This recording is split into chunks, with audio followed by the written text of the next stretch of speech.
Welcome back, folks. Qualification just getting back underway here. We had a crash. Lucas Mancini from Switzerland. Haven't got an update on his condition yet. Of course, we wish him well. Understand he's on his way to the hospital to get checked out. But as the action gets underway, we are going to throw back to Gemma, who's going to give us a quick interview in the start area. Yes, indeed. Thank you very much indeed, Ian. So there's lots of new faces here at the event, but there's also a lot of familiar faces, one being Antoine. I saw you in Cappadocia last year. I believe that was a slightly disappointing event for you. Tell us a little bit more about that. Give us a recap. Yeah, definitely. Cappadocia was definitely a different race. The pavement was very complicated to skate. Personally, it wasn't a lucky race. Like, I didn't get my wheels in time, so I had only one set to skate. My qualification run didn't work out, so I was qualified last. I broke my board, so I had to skate with like a broken board, and I would like move in the corners. And then I had a crash in the first round. So what I'm getting from this is this event is about redemption. It's about putting you back where you want to be, performing how you know you can. And I believe you had an issue with your knee, but things are better going into this event? Yeah, basically I had a bone problem. Now I got screws, 2 screws into my knee. And it feels amazing. I was out of skating for 5 months, something like this. But now I'm finally back. I had the opportunity a month ago to get back to it for the French Championship. And I got second, and that was amazing for me because after such a long time without skating, I was worried about how things would go. But it turned out super well, so I'm very excited. And now we're at the World Championship, so let's see what happens. We never skated a road like this. It's very exciting, but personally, I have no idea where I'll be in the qualies and for the race. And it's worth mentioning as well that because you haven't been on form in terms of your knee, perhaps it's not back to its full strength. And on a course like this that's so technical and so physical, you might find that slightly challenging. Yeah, I mean, definitely I feel my legs at the end. My knee feels great, so that's super cool. The only thing I'm worried about is I haven't gotten back to my full strength in my thigh.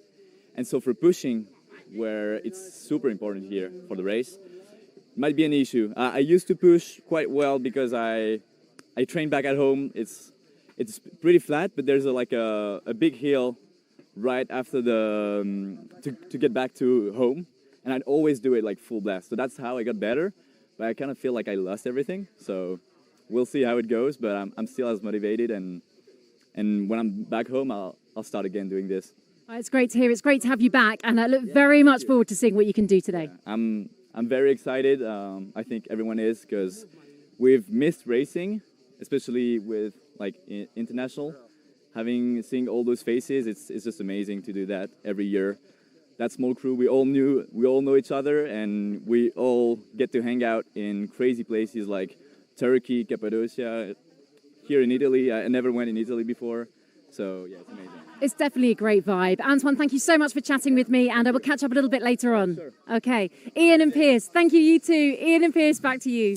Thanks, Gemma. Thanks, Antoine. Great to hear from Antoine there. And Piers, we've got riders out on the track now, and we're starting to get some times coming in as well. But let's get a look at the course here. Yeah, absolutely. So we're in the top section here with Ben de Snyder from the USA. Looking a bit loose in the arms there, but definitely.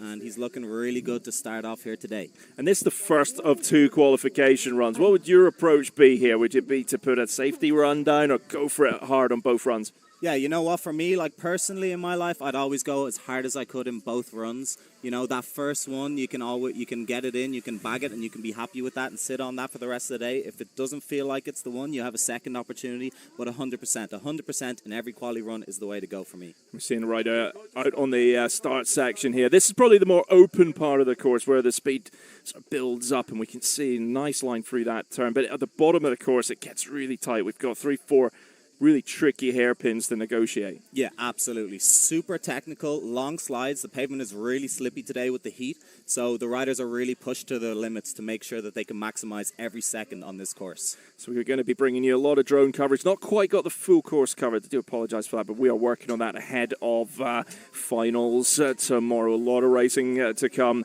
over the next day or so. We've got one of the best time so far, Adrian Paynell, 123.344, and we're going to go back to Gemma in the start with another interview. I'm here with Anna Pixner. Anna, thank you very much for joining me. How are you doing? I'm very good, yeah. So, pretty hot, but... with the heat, it might play into how they perform today? I think so, but I think generally it's easier to skate in hot weather than really cold weather. I think, like, it's better to have your body warm than cold. Yeah, no, that's a very good point. And I'm sure a lot of people watching at home may have seen on our socials a fantastic video of you. Our cameraman Renato got a really great sort of flow through of you taking on the course. How did it feel? Because to me it looked very meditative, very smooth, very free flowing. But obviously you on the board, how did the course feel? Yeah, it does feel very slidey wheels yesterday. And it's a little bit tricky, this course, if you don't. It's very slippery. But I think for me in general, like when I skate, I feel super calm and relaxed. I feel like you kind of have to as well. Especially on a course like this. I mean, it's so technical. There's so much room for error, really. That's great. Like, you don't really have time to think about anything. Like once you push off, you're just like focused on making it through the corners well. So, yeah, I think that's the meditative aspect of it, that you just like fully, in your zone for a moment.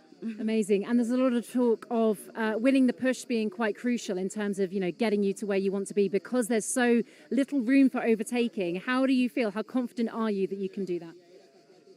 Yeah, it's true. Here's not much room to overtake. I'm like very confident in sliding, out of sliding. So for me, it's great that it's a slippery track. But I do think that the push is very important. I'm, a little annoyed at the moment because I have a problem with my leg. Like I have an inflamed Achilles. So pushing is like the most painful thing for me. Is that something you picked up out here? No, just last week, I think. Was kind of unlucky before the first big comp, but it can happen in these kind of sports. So I suppose preservation as well. You don't want to just go all out. You have to protect yourself, especially for tomorrow. Yeah, I wasn't doing many practice runs. Just trying to keep my leg up. Stay intact.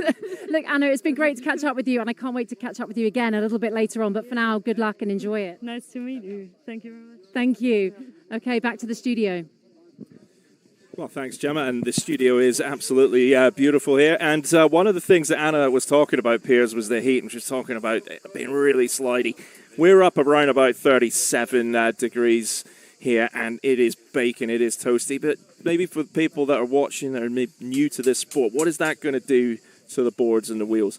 Yeah, so really what's happening there is when these wheels heat up, they really lose a lot of traction. So you'll notice the people here doing really large slides, normally larger slides than they would need to considering the speed that they're actually going, but it makes an enormous difference to the traction on the hill.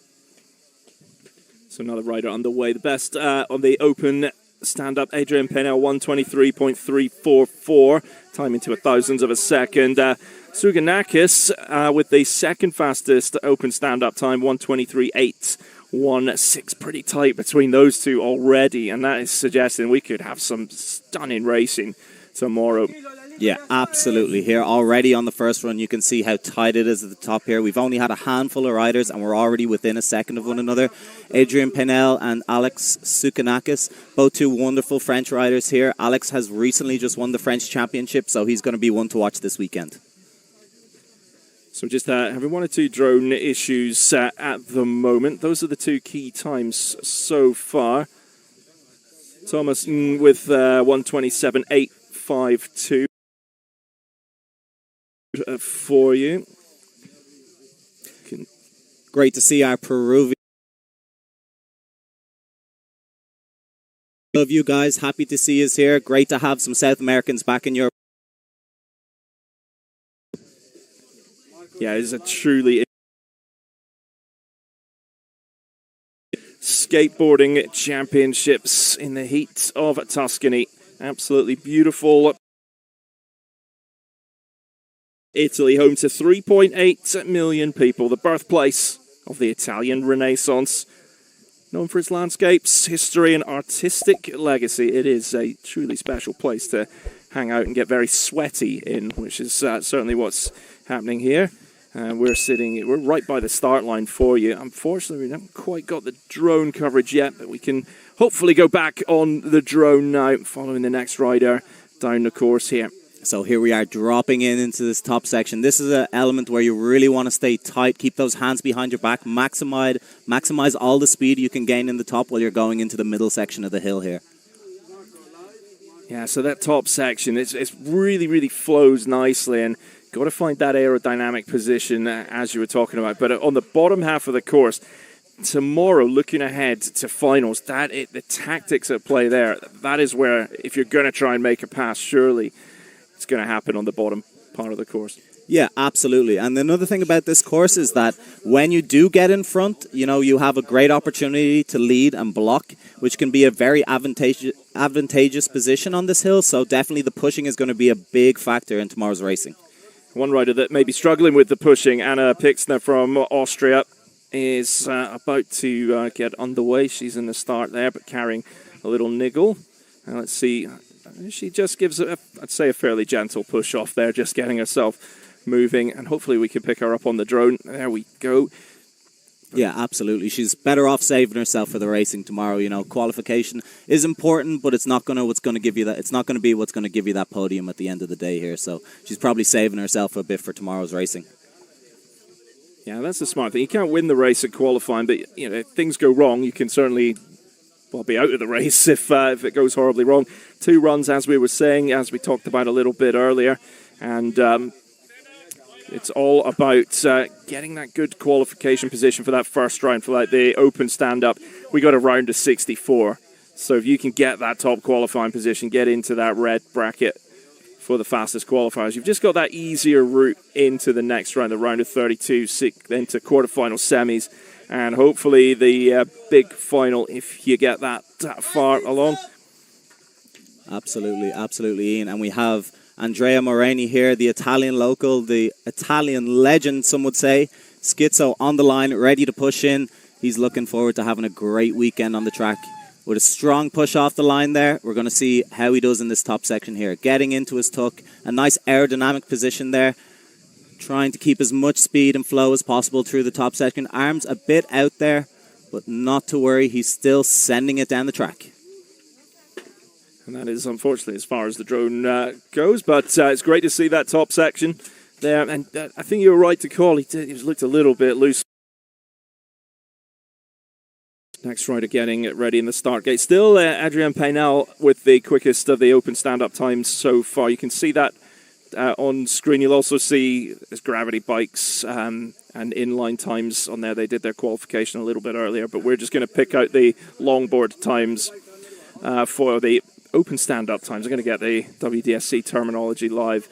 Live? I can see it's live on the screen. Get that right for you over the next couple of days. It's the stand-up and luge categories that we are going to be focusing on today.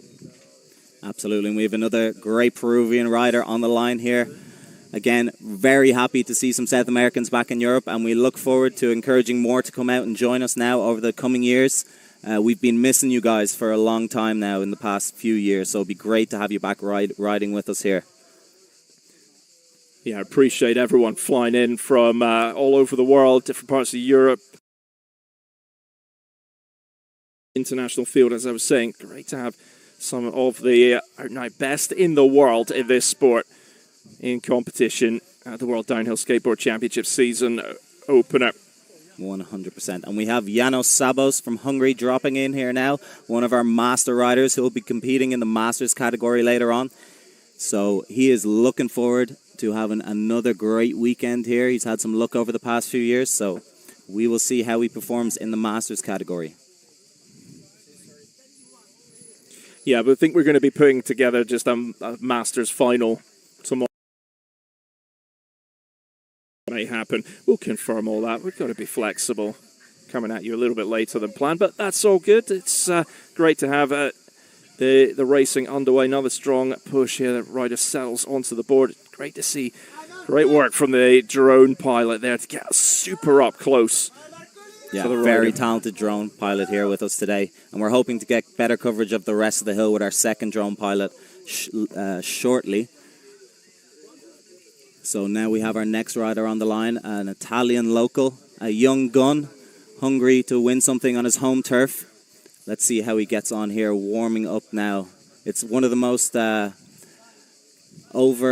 exhilarating parts, standing on that start line before you go, and off he goes. A little Mongo push here to get started. We have Renato, our inliner, following him there, dropping off as he drops into the top of the run here. Nice tuck in from the young man, keeping it tidy here at the top. Fabio Scarno, an Italian legend, young man himself, excellent rider, and he is also looking forward to have a great weekend racing here in his homeland.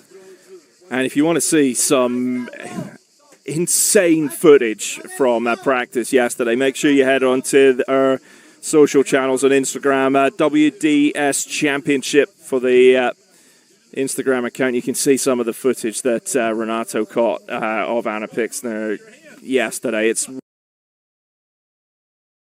updating you on timings and things for tomorrow, because things may end up moving around a little bit. Date with everything that is going on here in Nusenna, Italy. It's pretty quiet time. It was quiet until we turned up anyway. Yeah, I know it is bouncing. It is a beautiful area that we have out here today. Yeah. Looking out at the vista behind us, trees, mountains, you couldn't have it any better. Maybe slightly less heat wouldn't go. Yeah, a little bit less heat, but then we're both from a part of the world. So this has been quite the adjustment period.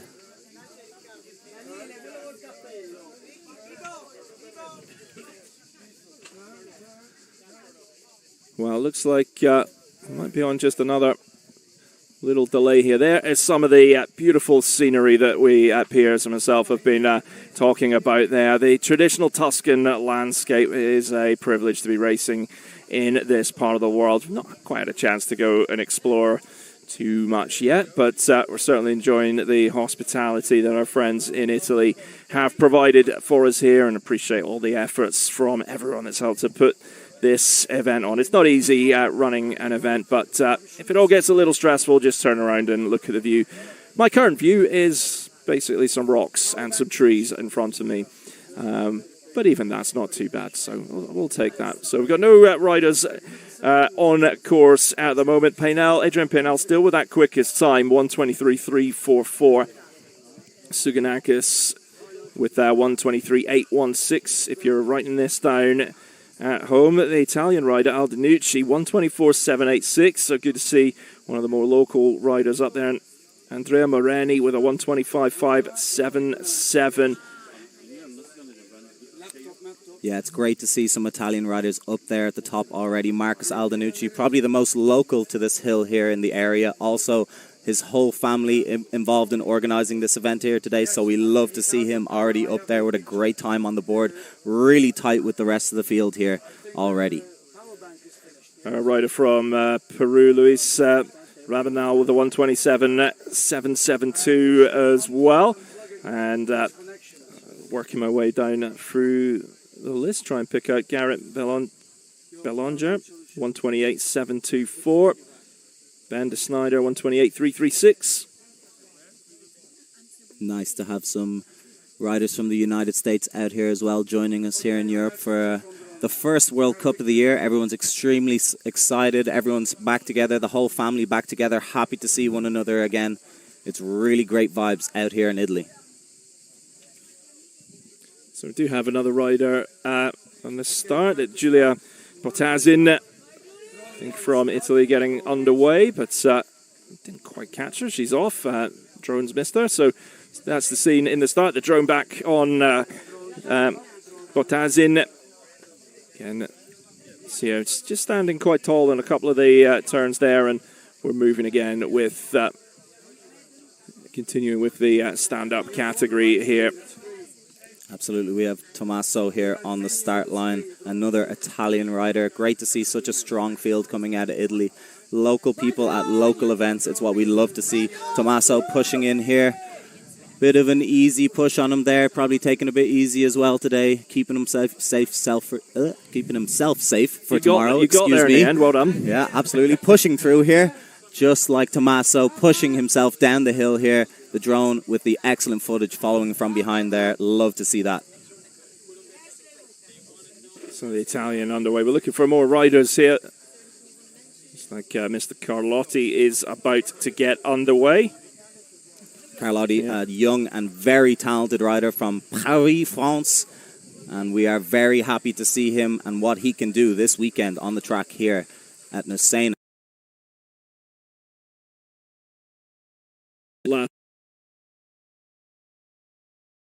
Antoine Carlotti from France, and he's another rider. He could be a real strong contender for this race. Absolutely, absolutely he can. And he proved it to everyone there at Kozakov last year. Everyone was delighted to see him earn his first World Cup podium. He's been a young guy who's been at this for a very long time, helping grow the scene in Paris. An extraordinarily talented skateboarder all across the board on the racetrack, free riding down the hills. So it's really nice to see him suited up, ready to go this weekend. So here goes Antoine Carlotti, gets strong push there, regular footed rider, a big extension with that right leg. He's working that top section for about 150 meters, and he gets into really low tuck. You see that extension just in the turn. Yeah, he is flowing nicely on that top section. We're going to keep an eye on the times here. Obviously, unfortunately, we can't see his whole run, but once he crosses the line in less than a minute and 10 seconds, we'll bring you his time. So we have Micah Green on the start line. Big dog back on the racetrack after a little break. Of him back, Venom on the chest. And we love to see Micah back out in Europe for a great race. We're going to see a strong push from him here. Little short rabbit steps before he steps into his bigger pushes. And we're back actually down the lower part of the track now with Carlotti putting in a hard lap here. You can see him making it through these couple hairpins towards the lower section of the track, coming into this big right-hand corner. It's a long slide, pretty flat exit there, so difficult to keep your speed out. He did a great job on the exit line there. And we can see this is going to be a good time from Antoine Carlotti. The full width of and crosses the line. Let's get a look and see if we've got a time for Antoine Carlotti. It should be dropping in pretty 1:24.097. That is the third quickest of the longboard time. So really strong first run from him. Excellent stuff from Antoine there. We can see already we have 3 French riders at the top here. We're going to need someone to come in and shake it up a bit. We have plenty of great riders still lined up on the start line here, so we're going to see some chopping and changing, but nice to see some consistency from the French there. And good to see the bottom half of the course as well. Apologies, a little bit breaking up, but we'd rather that, and hopefully we can just imagine how it's all running there. But you see the bottom half, you've really got to set up, Pierce, for these tight hairpins and almost getting off the track there. Micah pushing it from line to line there. That's what we love to see, and absolutely, these tracks and these corners are so technical. You really have to be thinking ahead, what's coming next, what's after that, and be preparing yourself at every section of the track. It is hard work out here, very tiring with so many corners as well, which is definitely something that riders will factor into their choices when it comes to race day. And Micah Green in with a 1:25.987, so not quite up there with the best that we've had so far today, but still a really strong performance there from Micah. Absolutely, and we still have yet to come many of the top riders from the world. I see in front of me here Diego Poncelet, Stefano Barbizzi. We're going to be getting some cracking times out of these boys very shortly. Yeah, Diego Ponce will be up in a couple of riders' time. It's in that white suit with the red stripes. So see what he can do. We heard from him a little bit earlier, and talking about the work that he's been doing, looking at going for that speed record as well. But this is all about racing. This is all about the tactics when we get into tomorrow's race. And the rider crossing that finish line, did move the finish line up just a little bit yesterday, just to try and help improve the safety. It's tough out there. It's a long track, and it means that it's really pushing the riders to the absolute limit. And you add the heat in as well, and it's tough. It's not easy for everybody out there. Yeah, this sun is really tiring. It really takes it out of you. When we finished up here yesterday, everyone was quick to bed afterwards. Yeah. So they're definitely going to be trying to conserve a bit of energy, staying in the shade, drinking lots of water, staying hydrated. So important today. So we're going to go back to Gemma in the start, who has another interview for us. Take it away, Gemma. I do indeed. I'm joined by Arno. Thank you very much for having a quick chat. So first of all, I think the last time we saw you was a while back last year. Just tell us a little bit about that. Yes, it was a Kozakov challenge in Czech Republic, and I really love the track there. I really love the track safety there, and it's an awesome after party always there, and that's why I'm here. Now, the interesting thing is this is actually your side sport, as you like to call it. You're actually into paragliding. So this is quite a tough course. You perhaps haven't had as much practice and training as a lot of the other racers. So how is it for you to kind of drop in on this? Yeah, it's pretty hard to get into it again. Like, not that hard, but like also skating with so many people here. It's like challenging on this road especially. And the road is like technical, and I have to really think about what is coming next, because it's, yeah. And one time I fell just because I forgot if I want to grip the corner or slide it. So you have to remind the track all the time. And yeah, but it's like a lot of fun. And you have to stay focused 100% of the time. Absolutely. What I am loving is that you actually have a handmade design on your helmet and your board. Talk us through this. This is your handiwork. Yeah, it's like my handiwork that I just finished quickly before the race or before the skate event. And yeah, I put a lot of money and time into that to build this, because this is like the safest helmet on the market, and I wanted to make it a little bit more aerodynamic, and I didn't change anything on the helmet. It's just like stuck into it, and I mounted it with only the screws here, so I can just remove it in like 15 seconds and just want to be a little bit faster. And perfect for interviews. If I tell you to take your helmet off, you can just remove it. And you were also saying how this breaks off if you're to fall. Because it's super soft here, and if I fall, it just breaks and bursts off, and so my head is more protected because of that, because it's not going to tangle somewhere up.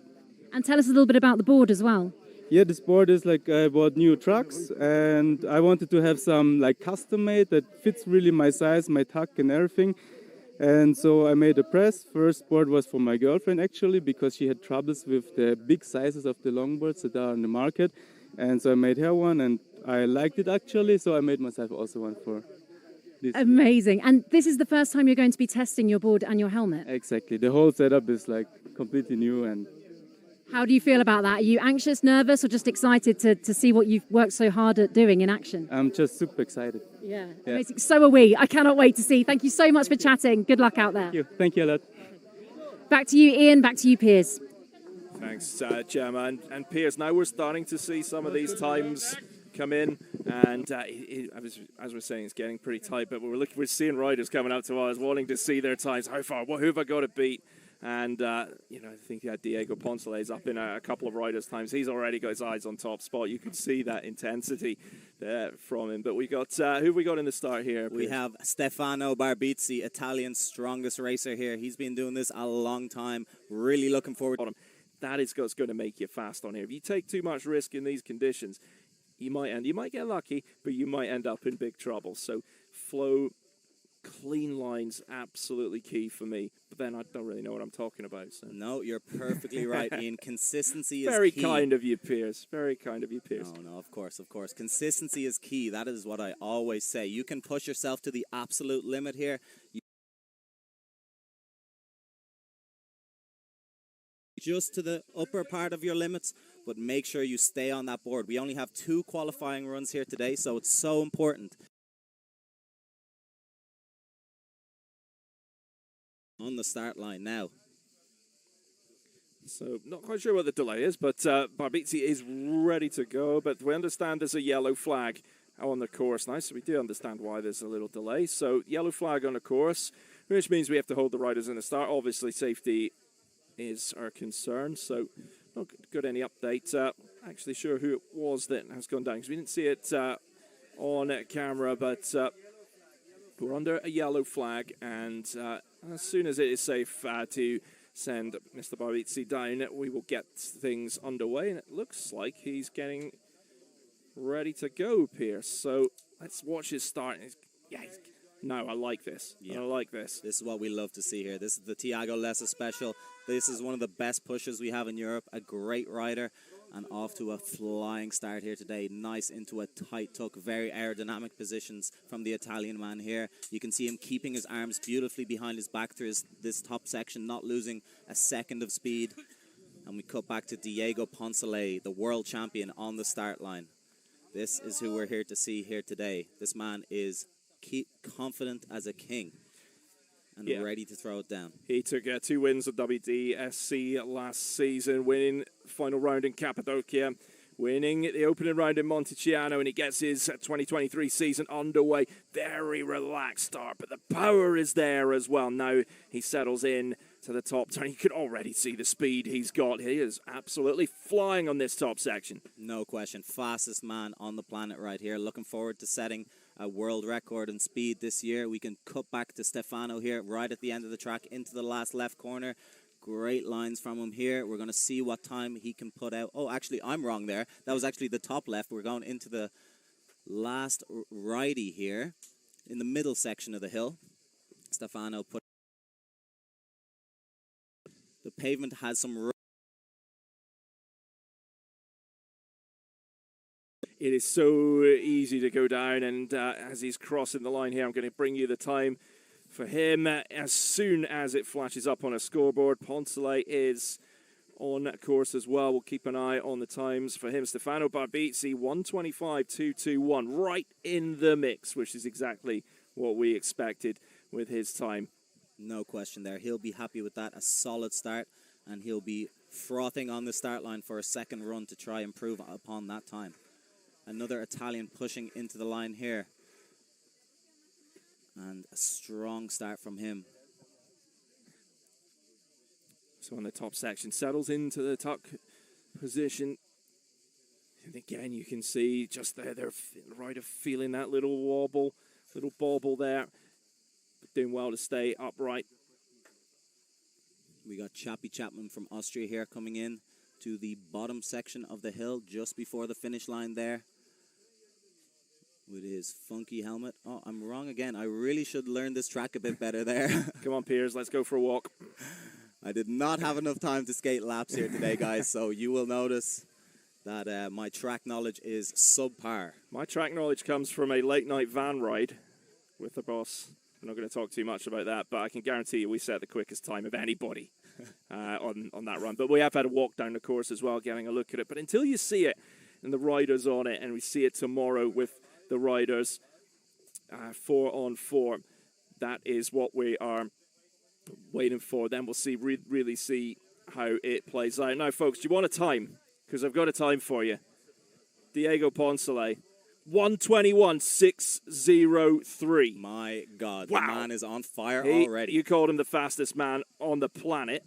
Look at I'm that. not going to disagree with you there. The proof is in the pudding, my friends. We are seeing the best of the best here out here today. Will anybody be able to make up that time? He's a solid 2 seconds almost ahead of the second place, Adrian Penal there.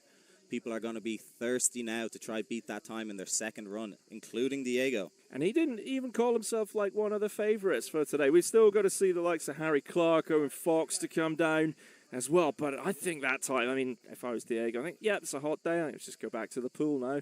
He's going to have a red bib.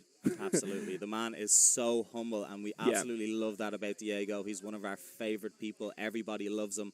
No issues with Diego from anyone. He is the kindest, most humble person, and yet an absolute destroyer on the hill. But the amount of work that he's been putting in over the winter, the amount of training, but the research and development that is going into it is showing when you can, if you're lucky enough to have access to that kind of support, just how much of an advantage it can bring you. Yeah, absolutely. And I mean, he's had some great collaborators. Martin Segrest, an ex-world champion, helping him with his aerodynamic stuff. Jonathan Fletcher with the speed suits, and Aaron Skippings on the helmets. He's getting all the help, but at the end of the day, he is the only person on the racetrack when he's pushing in there. So it all comes down to his skill, his talent, and his commitment to the sport. It's all those little things, all those little cogs that are turning, that just working together. I actually used to use Jonathan Fletcher for suits in ski racing as well, based in the French Alps, aren't they? I think Annecy Way, perhaps, or somewhere not too far away, but they do make some exceptional suits here. Apologies that just the picture is breaking up a little bit, but hopefully you're enjoying it wherever you are watching. Nice slide there, just controlling it. He's pushing it out a little wide. Lost a bit of speed there, but still keeping it moving. Staying upright on this first run for a lot of riders is absolutely key. 100%. And you can see there, really important is not to be sliding when you're exiting the road. That's where you can lose a lot of speed. You'll notice that when people slip into a slide just as they exit the corner, they really do tend to lose a lot of speed. So keeping that grip as you exit is super important. We have Vasek on the line here, a Czech champion, the young man coming out of Prague. Really looking forward to seeing what he can do this weekend as well. Always a strong start from Vasek there in his beautiful pink and blue leathers. Let's see how he gets on in this top section. Yeah, goofy footer as well there. But I really like the power of those short, sharp, really powerful moves, and then get in with that longer push. So see how the Czech man goes here. I think we've got another Czech rider in the start as well. Yeah, absolutely. The Czech out in force here today. Happy to see them. I think our rider on the start line is Czech-Ukrainian, which is lovely to see as well. Beautiful yellow and white suit on the man here. It's relatively clean as well, which is good. Absolutely strong start from him, but we're watching Bobo on the line here, another Czech rider. Plenty of Czechs all lined up together here. Bobo coming across the finish line there.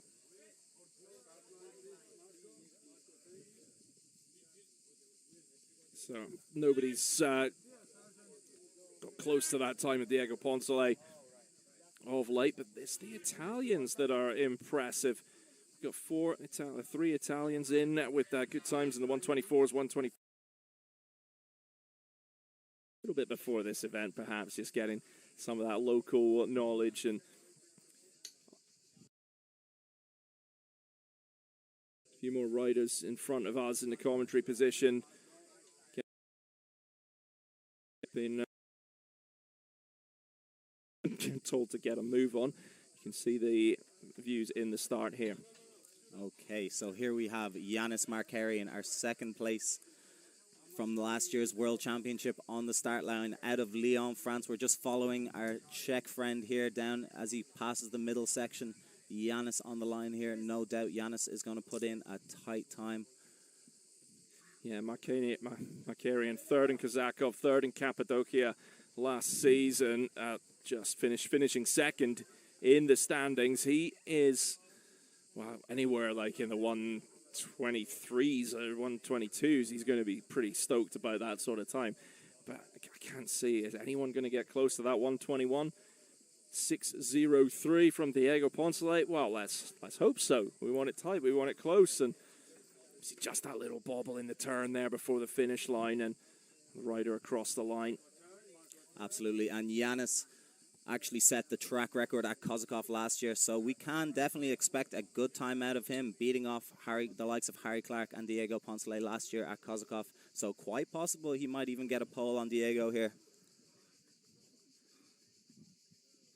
And this is Ambroise Traoré from Lyon, France as well. A protege of the likes of Yanis Markarian, a great stand-up rider and a confident racer as well. Strong start there from Ambroise. So qualification well underway. This just the first of 2 runs. We got the time for Yanis Markarian, 1:23.853. So 2 seconds off the pace of Poncelet, but still a really, really strong time.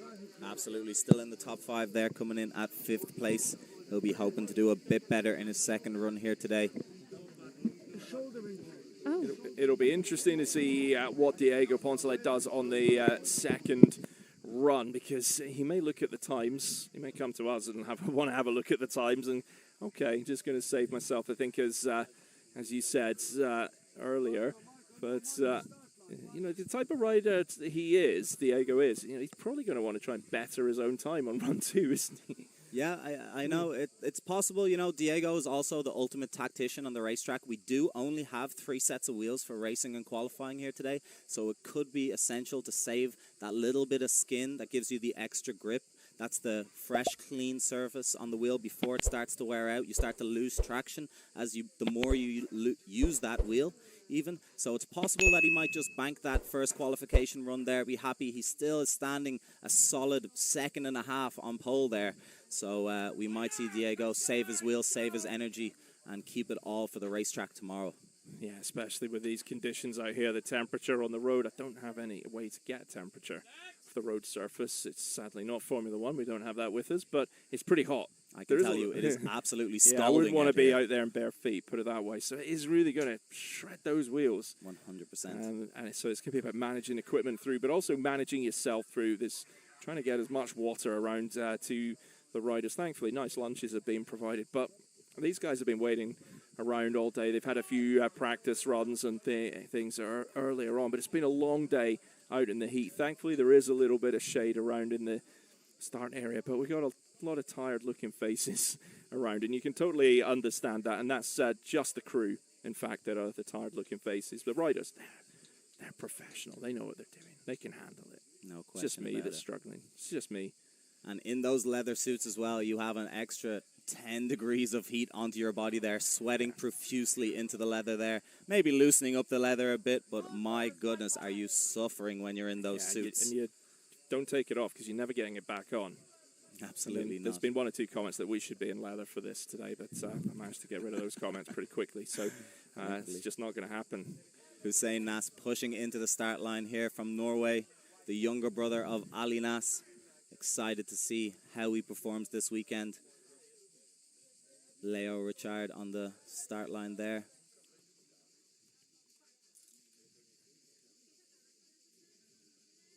You can see this middle section of the track as you're coming down. Lots of nice turns, not much time for tucking. You're really just setting up and preparing for the next corner the moment you exit the last. Lots of big slides, wearing those wheels. Plenty of work to be done coming down this racetrack. And it is a court. There's nowhere to rest. We've got a minute 21 if you're the fastest man on the course, but there's no long straight section where you can just relax in the tuck. The easiest bit really is the start. From about 300, 500 meters into this course, you are on it the whole way down. So it is an absolute leg burner. It's an energy sapping course. And when we get into finals tomorrow, starting with the open stand-up with a round of 64, that's a lot. That's, if you want to win this race, that's 5 runs that you've got to do in a Southern European heatwave, which is also a band name that I've claimed. So if I'm forming a band, it's going to be called Southern European Heatwave. I don't know what kind of band it's going to be yet. I'm open to suggestions. I would say modern, certainly a modern thing. We can see Josh Evans from Australia. Well, from New Zealand, but he gave you a look there. He gave you a look the moment I said that. If looks could kill. Josh Evans. Oh, we have Tim White on the line here. One of our masters, 35 years old. Tim from Australia, lining up and pushing in. Great Mongo push from Tim there. He could be a great rider in the Masters tomorrow. It's very possible. Masters at 35. Well, babies. Josh Evans in his tight-fitting leather suit here today. And where's he from? He is from New Zealand, but has been living in Australia for a long time there. An excellent rider, solid racer, and he is excited. to see what he can do here on the new Quer A1 wheels there. Testing them against your standard Magnums and Alphas, which most people are riding here today. Happy to see a new race wheel out in the pack there. Well, in these conditions, you're really going to find out if those wheels are going to be working well.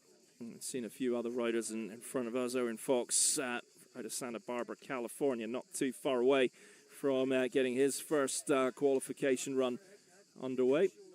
He's going to be up in a couple of riders' time. We'll have Oye is there from Norway, sitting down in front of us. So we're seeing a few more names getting ready, and what do we call a group of street losers? A school of street losers? A gaggle. A gaggle of street losers? A murder. A murder of street losers?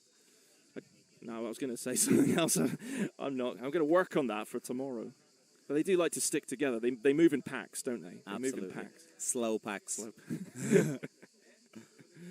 Right, Owen Fox is on the start line, and he is going to get underway any moment now. Great to have Owen here. He finished 10th in the standings last season, 9th in Kazakov, his best result. Another regular-footed rider. Do like his white, so it's easy to spot Owen in 4-on-4 racing. It is easy to spot from far away, pushing in strong here. Owen Fox hoping to be able to put down a great time in his first quali lap there today.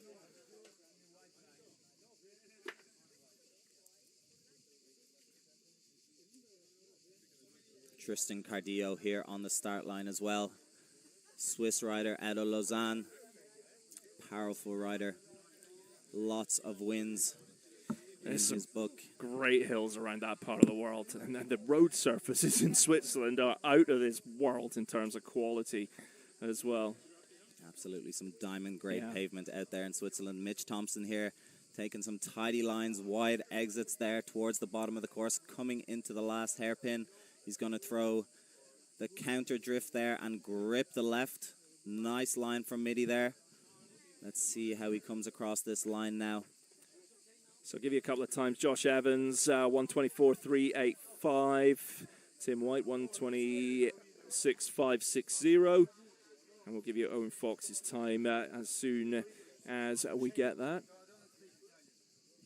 Austin Padroni on the start line here from America. Pushing off into the line. You can see his head down, moving. He is working to get some speed at the start of this track here.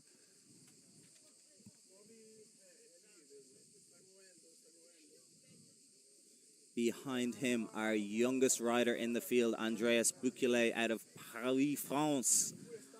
There's a strong group coming out of Paris. Absolutely. And it's pretty flat. It is. Maybe they get in the car. It is, and it's kind of the power of the community here that we can see coming out of Paris. This is what we love in downhill skateboarding. Even from a flat enough area like Paris, you have such a strong community of great riders like Antoine and Andreas, who's just pushed into the start line there. A young man himself, so happy to see some Groms out on the track here today. Yeah, it's good to see the next generation of riders coming through.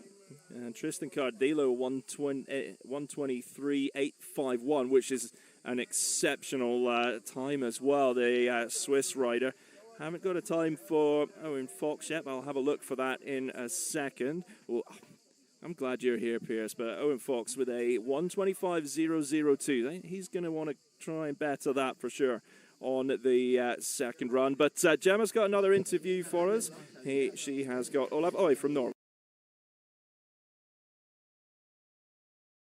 I mean, I know it's hot, so bringing you out here in the sun is probably far from ideal, but yes.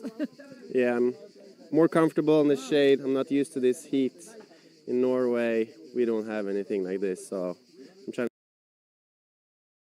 pour water all over myself. Absolutely. You lose focus, and, you know, how will that play into what happens? I got really dehydrated and got this massive headache. So I've been taking a lot of steps to keep myself cool. So it really affects your skating. Your heart is really pumping much faster when you're at the bottom of this hill compared to back home in Norway. You've got to play it smart. You've absolutely got to play it smart. And I imagine there's a little bit of extra pressure on you in particular because you have somebody watching you today, don't you? Yes, my girlfriend came to watch this race. She doesn't usually come, but she wanted to come and see Italy. So we're also expecting a child soon. So Congratulations. thank you very much. So I'm happy about that. So does that mean, I mean, we did have a little chat earlier on, and you were saying that because you are soon to be something you're thinking about? Yeah, maybe. I'm trying not to get injured now. Yeah, I have the pressure. Yeah. Okay. So if I don't fall, I win. If I don't break anything, I win. Okay, well, do you know what? On that note, I'll let you get back in the shade. Try and stay hydrated, and thank you very much. Yes, we do have a lot of personalities, a lot of backstories to bring you, because this, as I've said many times, is an incredibly tough course. And we've got new faces as well as older faces. And I'm going to try and bring you a few people to chat to. So let's have a little look around. Actually, if we come over this way, Grace, I'm going to put you on the spot here. We've got the wonderful Grace. Welcome. Yeah, you're going to have to take off the helmet. Sorry, I tend to annoy people at this point in time, but yeah, we can get down. I'm sure you can all see that we're all sweating and it's incredibly hot. And I'm here in linen trousers and a T-shirt, so I can't really talk. Grace, thank you for joining us once again. It was an absolute pleasure to chat with you in Turkey. Let's compare the two, because we probably couldn't get further contrast, really. I don't know if it was a further contrast. I mean, both tracks are incredibly technical. This is sort of a short, sharp blast. The pavement is also, providing some extra features that you sort of have to deal with. So it's, I think like every new track you have to learn is a bit of a struggle, but we'll get there. And we've seen a few crashes, a few mishaps already. One of them on turn 3, and even yesterday during practice, turn 3 proved to be really tricky for some of the racers. That's quite a crucial turn, isn't it? Because that's what helps you to get the best line for that first hairpin. Is that why we're seeing all these accidents? It is a tricky curve, so people are trying to get a lot of speed going out of the curve, so they try to, grip as long as they can, or do a small check slide. But the problem here is the pavement heats up so quickly, and also it's just so hot that eventually you just end up with something that you may not be expecting. Also, like I said, the pavement's a little bit of a challenge. We have features, so, trying to have to deal with that in the middle of a run is, it can present some very unexpected surprises. Absolutely. And I guess another point to be on your game is the last turn, because that's probably the last opportunity to try and move yourself up the field. I mean, this hard is actually just really difficult to pass someone on. So it's quite technical. You're just going from corner to corner. So, you're going to hope that, you push in first and you do as well as you can to block everyone else. And how are you on the push? Because winning the push can be crucial here. Probably not as good as some of the other ladies, but we'll see tomorrow, eh? Absolutely. We will see tomorrow. Grace, thank you so much for having a chat. I look forward to seeing you in action later on. Yes, you too. A little bit later on, I will try and get a word with Chris, one of the organisers here. You will have probably heard his dulcet tones over my microphone. He is shouting at racers, trying to get them lined up and organised and get them over the line. So we'll get his perspective on the course, the thinking behind the event a little bit later on. But first, I'll pass back to Ian and Piers for a bit more of the action. So much, Gemma. Great to hear from a few riders there, particularly Olavoy. He's on the start line now, about to become a dad in not too many months' time. We wish him all the best and massive congratulations. And I just say good luck, mate, because in fact, do you know what he was saying? He might not race, but I think he's going to want to race because he might want a break from the sleepless nights.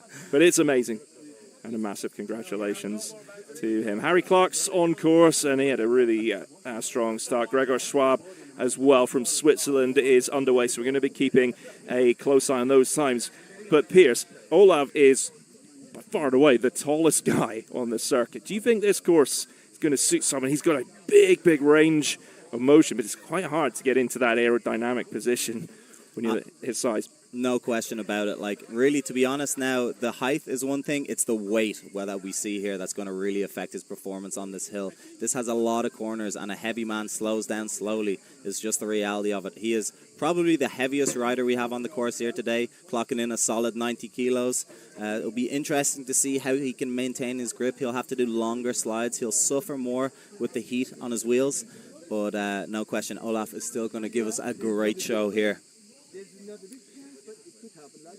So just looking down, see if there's any other key times. I haven't seen a time for Harry Clark yet, or for Gregor Schwab, but we will bring it to you as soon as we get it. The timing system is just working itself out. Harry Clark in with a 1:23.257. That's the second quickest in stand-up so far, and he certainly before the last practice run was let's just say having a little moment to himself. Didn't appear quite too well, but I think that's down to the heat.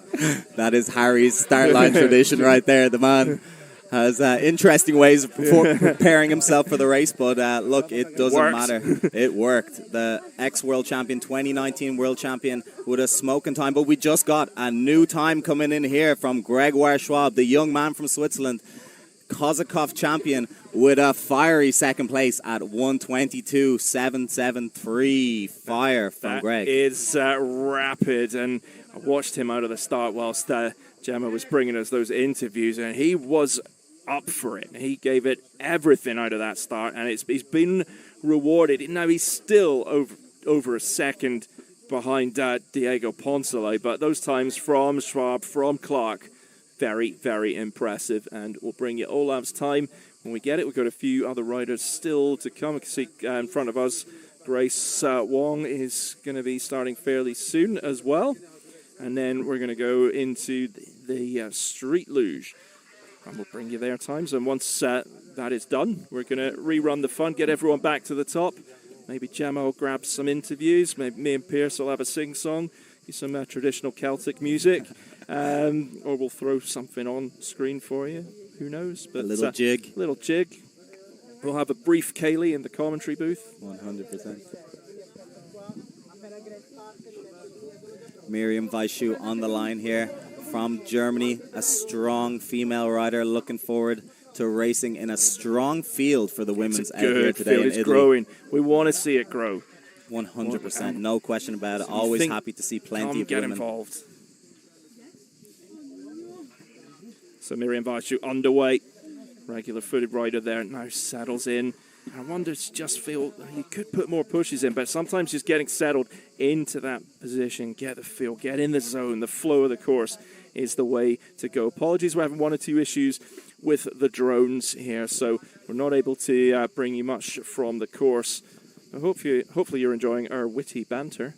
Certainly from Piers anyway, not from me, because I don't have any witty banter. There's Grace Wong. Myself and Grace have been exchanging messages on Instagram entirely about our dogs over the last day. It's been a lot of fun. She's got very fond of her dog, and I'm very fond of my dog as well, because dogs are awesome. Love dogs. So we love dogs, and we love downhill skateboarding. Grace Wong, an ex-world champion from last year, lining up here at the start line, stretching her legs out there, getting ready, limbered up for a good, strong push here. Definitely a strong contender for podium for this weekend. She was so consistent last season as well, even when she wasn't super keen on a course. She just has a way to just find her way through the rounds and do well. Second in Monteciano, first in Kozakov, third in Cappadocia. Pretty solid season. Very strong. On the way to take in the World Downhill Skateboard Championship title in women's stand-up, and Grace Wong underway. Pushing in here. Unfortunately, we only have a small bit of coverage at the top there, but we can still give you the times as they come into us. Not to worry. Very casual free rider on the start line here. No leathers, no worries. That is, he's giving us that sort of SoCal vibe, isn't he? Like his shirt. Absolutely. I'm sure all the riders in leathers are very jealous of this man here. Don't know, jeans are pretty hot on a day like this. That's true as well. But the shirt is lovely. Certainly don't get that in Top Man. A bit of style. We love to see a bit of style on the racetrack. Getting calls on the start line here for the luge riders to start lining up. So luge riders are not underway yet. I'm getting ahead of myself. But we've got a big luge field as well. Good to see women's luge has grown as well. 4 or 5 riders there in that field, which is pushing that one forwards as well. Very shortly, I think we will have Gemma is going to bring another interview, but not just yet. The luge riders are all lined up, but getting ready to go. They're going to be in the same pile of results that myself and Pierce are looking at. It's got gravity bikes on there as well, so and inline as well. But the fastest of anybody on this hill today has been Diego Ponce, quicker than the inliners, the gravity bikes. A screaming one. A comfortable position, even, should I say, for the man himself. Interesting to see what he says when he comes back up to the top here, whether or not he's going to take that second run or if he's comfortable in the confidence of 1.1 seconds. I would certainly be, to be honest. Well, maybe Gemma, if we ask her nicely, will try and grab Diego for us again after that blistering run. We have Konstantin Wiegel from Austria on the start line here. Our first street luger pushing into the hill. Shanti Avanti, a legend in the European community. Strong push off there from Konstantin. You can see him lying nice and flat on his board there, leaning into these top corners. And it is tough on the luge, on the street luge, the bottom section. It's so hard to maintain the speed through these tight hairpins on the bottom section. I think they're really going to enjoy the top, but then it's going to be massive amount of hard work. There's going to be so much shifting going on to try and get as much grip as they can through the turns. I took a run on the street luge there yesterday, my first run down the hill, and my core was on fire when I made it to the finish line. You could see your abs through the chest. Thank you very much. They're bursting out. That was just one street luge run, so you can imagine the strength of these guys after practicing this sport for years. Well, good to have a few more pictures for you from the drones as well. We have the legend Mikel Edgaray from Spain on the start line here, the most winningest street luger of all time. You can see that fantastic push off him. A bit more difficult to push a street luge, a bit heavier, but they still get it done. Mikel guaranteed to give us good results here. Nobody has won more street luge racing than Mikel Edgaray. And he took the win in Monteciano last season, second in Kozakov. Didn't make the trip to Cappadocia. A course that was really suited for the street luge with the long straights, and I think they were absolutely loving that hill in Cappadocia, and hopefully we will be heading back there in September of this year. Looking forward to that. I'm sure the street lugers are too. They definitely enjoy the straighter hills a bit more. They are more difficult to turn through the corners than the skateboards, but my goodness, do they reach some speeds on these things when they're going.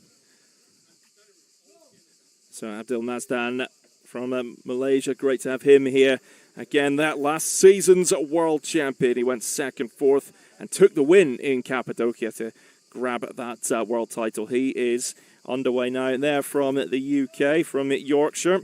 Andrew Spade, I've got to say Yorkshire, because he's, it's Yorkshire first, then England. And we're talking about masters. Andrew's, I think, 55. There's a proper master, and it's amazing to have him out still throwing it down. He builds some really beautiful street luges as well. Absolutely. Andy is a great character in our sport. Yeah. All people of all ages here together, racing and competing with one another. A beautiful thing to behold. Yeah, such a great community. Pleasure to be involved with it as well. See on this top section, just where we lose the drone, it's already pretty early into the run. You can see the effort that's having to go in on the luge, and you're right to say it's an absolute core burner. You're not going to feel it in the legs as much as the skateboarders, but you're going to need you wouldn't need to lie down. You're already getting a lie down in this sport, but maybe a good stand up and stretch after it.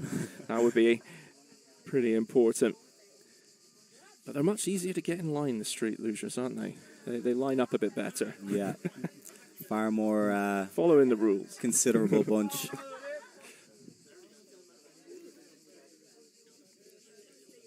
A bit of order on the start line here.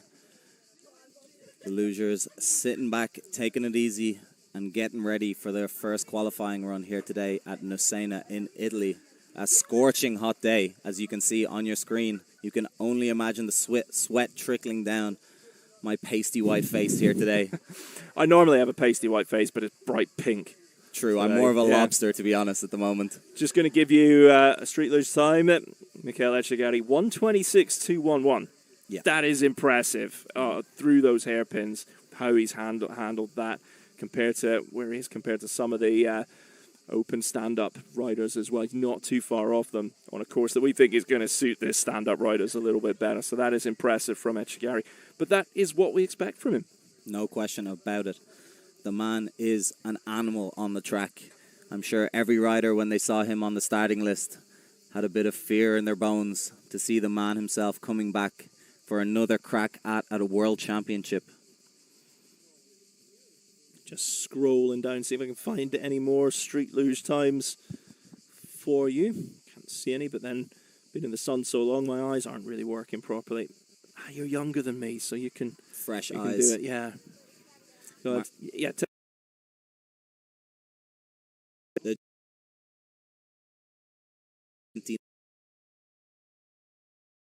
Try compare that to Mikel's time. A bit of 3 seconds there behind Mikel, so a bit of room to make up there. But no question, he's going to be throwing it down for a second run following a luger down the start of the track here. Another on the start line. A good field of street lugers out here today.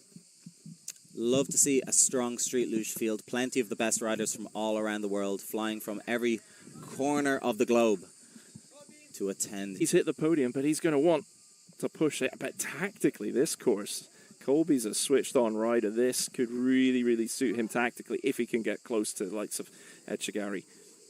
No question about it. Strong start from Colby here. Always dependable rider to be in and around the podium. We're looking forward to see his performance this weekend. It is anyone's game on a track like this. So many corners, so much can change in such a short amount of time. Uli Becker here from Germany pushing in there. Older riders, happy to see Uli, 57 years old, pushing into the track there. Putting Andrew to shame. It's amazing. So Andrew's got to keep going for another couple of years to catch up. Uli really loves to break down the track. He is a technically minded racer. I've been hearing, and many other riders have been hearing, his refined opinions about how to tackle this course over the weekend. Love to see the preparation that goes in from these experienced riders. So we've still got a few more lugers to go, and that will bring the first run to a close. But we are having one or two issues with the cameras as we're down to just the start line camera, so we do apologise about that. I'm not sure we're going to be able to bring you the second run because we know you want to see what's happening out on the course and not just hear me and Piers yarning on. Yes, with my limited chat. I'm saving the 3 lines that I have for tomorrow, and so once we see the last of the lugers underway, we'll give you a quick wrap on some of the street luge times, and I think we'll bring things to a close for today so that we can try our best to get everything sorted for tomorrow, because that is where it's all won and lost. But if you've been watching today, we really, really appreciate you joining us and sticking with us. Keep an eye on the social media as well, because that's where we'll update you, and you can see way more clips and things from out on the course. There's been some amazing content that's been brought to us by our team here, so then they've done a stunning job in tough conditions. But we got a few more riders to go. You can see 2 or 3 at least. There was big street luge field, which is fantastic. We're going to run a round of 32 for them. There'll be a couple of heats of 3 for sure, but to be able to run a round of 32 is awesome. Love that for the street luge guys. They've been having a little resurgence over the last few years there. Plenty of riders coming from all across the globe to join us for this World Cup here. Really happy to see that. A strong field, like we said. And this rider pushing in the old two-hander there, one at a time. Lots of different types of techniques for pushing a street luge here. Yeah, I guess it's whatever the riders feel comfortable with doing that move there. Yeah, you're shifting for me. I like the double-handed. I've actually commentated on luge on ice before, and everyone with you on there, pretty much in the track at the start, so you can't go either way. It's all about that way, but also project using hips to project into yeah. a rather good thrust If you position. could only see that, what Ian was showing me there, very impressive thrusting from the man here. We'll have to put parental advisory on that one. Thankfully, no one's filming for Instagram, so... Roman Favia on the line here. The Swiss inline skater, World Skate Games inline female champion last year. Had a bit of an ankle injury, unfortunately, over the last few months, and has ended up deciding to race street luge here, a bit more relaxed on the ankles, but still able to come out and enjoy the competition this weekend. I love that approach. Not quite going to be able to do what you want to do, but find another discipline to do. That is such a great, refreshing mindset from somebody, so well done. Love to see that from here. Unfortunately, a bit of an ice skating incident there she had. Yeah, it's very, very dangerous, that ice skating. Very dangerous. I've had all sorts of trouble on ice skates before. There's Julie Ertz. She is on a board designed by Andrew Spate, made by Andrew Spate as well. Just focusing, visualizing on what they have to come over the next minute and a half or so, and underway. Elchia Mini from Belgium on the start line here. Another one of our female street lugers. A very strong contender for the female street luge class. She had a good season the past few years, looking to capitalize on that skill that she has garnered over the past while. You can see her here focused, stretching, limbering up, staying in the zone. A nice smile there as she pushes in. Good start from Elchia here. Elchia has actually stuck it to the men a few times over the past few years, which has been lovely to see. Yeah, she has competed in the open category a little bit last season, but in Cappadocia, we ran the women's luge category, which was fantastic, and it's great to see it growing. So street luge times, Etchegari 126.211, that is the quickest of the street luge. Ulrich Becker 128.142. Colby Parks, third quickest for the Canadian at 129.178, and Martin Witzman with a 129.921. Some of the quicker street luge times for you. Well, it looks like that is everyone that we are going to get down for this first last year's season review on for you to enjoy. So thank you so much for your company, from Piers, Gemma and myself, Ian. We'll see you tomorrow.